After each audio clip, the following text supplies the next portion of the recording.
భారత ఆర్థిక వ్యవస్థ ఈ ఏడాది స్థిరమైన వృద్ధి రేటు నమోదు చేస్తుందని ఐక్యరాజ్యసమితి యుఎన్ నివేదిక అంచనా వేసింది.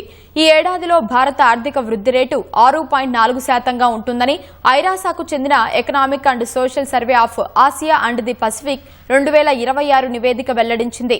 2027లో 6.6% ఉండవచ్చని అంచనా వేసింది. ఈ ఏడాది ద్రవ్యోల్బణం 4.4%గా, వచ్చే ఏడాది 4.3%గా నమోదయ్యే అవకాశం ఉందని తెలిపింది. 2025లో భారత ఆర్థిక వ్యవస్థ 7.4% వృద్ధి సాధించిందని పేర్కొంది.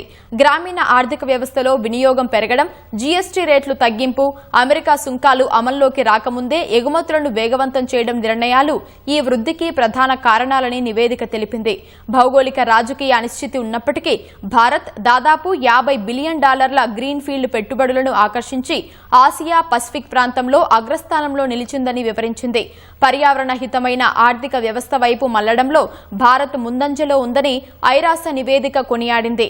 కేంద్రం ప్రవేశపెట్టిన ప్రొడక్షన్ లింక్డ్ ఇన్సెంటివ్ PLI పథకాన్ని ఐరాస నివేదిక ప్రత్యేకంగా ప్రశంసించింది.